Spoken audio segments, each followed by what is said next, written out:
Ditut janë hapur, por ama fakti është që në të gjitha vendet e rajonit, që kemë më falë se ndoshta u zgjata dhe mbylla, në gjitha vendet e rajonit që kanë kapitull negociatat, nga në 4 vite nuk ka asnjë vend që i ka hapur dhe i ka mbyllur negociatat.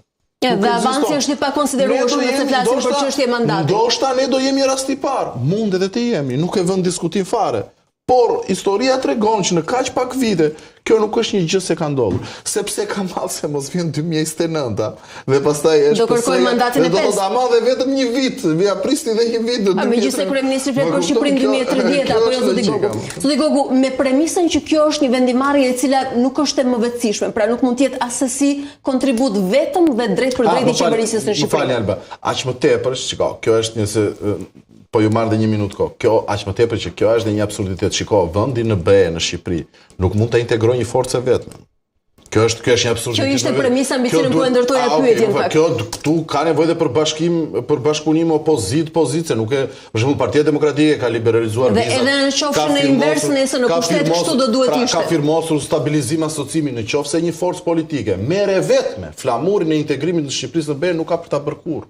Nuk ka për ta bërë se në 35 vjet këtu ne këtë punë kemi bërë. Do të thënë, forcat politike për me ëndrrën e shqiptarëve kanë luajtur, e kanë penguar. Një palë një herë për kur nuk i është dashur për arsye elektorale, kanë bërë çmos që ky proces të bllokohet për arsye politike banale. Por të vetme ka mision të pamundur. Po patjetër që po pse në ndonjë vend që është integruar vetëm një forcë vetëm. Dhe njësoj do të ishte edhe sikur palë tjetër të ishte në pushtet. Mbi këtë premisë zoti Gogu, a besoni se do të joshni elektoralisht me pasaportën e BE-s realisht? A besoni se shkonit elektorati dhe ngjizni me këtë premtim?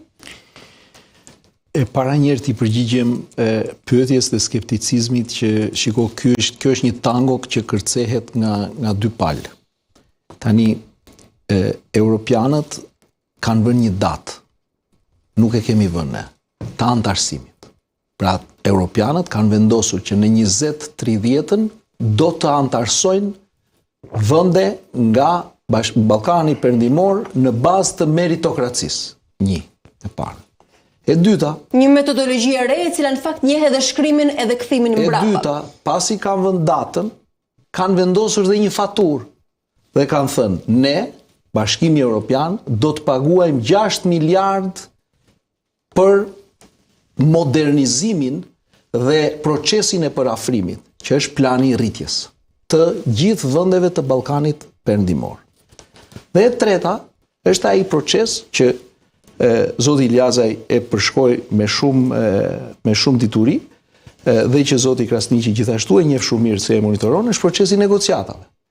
Dhe në procesin e negociatave ne shqiptarët kemi pasur një histori shumë të çuditshme, sepse kemi pasur momente ku edhe kemi ngrirë në për negociata, por në vitet e fundit ne kemi një hop cilësor në negociata, këtë nuk e thot as Toni Gogu, këtë nuk e thot as kryeministri, këtë e thot që nga presidentja e komisionit, e kështu me radhë të gjithë çfarë vin komisioneri zgjerimit dhe. Pra ne kemi hapur sot 2 grup kapitujt në bazë të metodologjisë së re.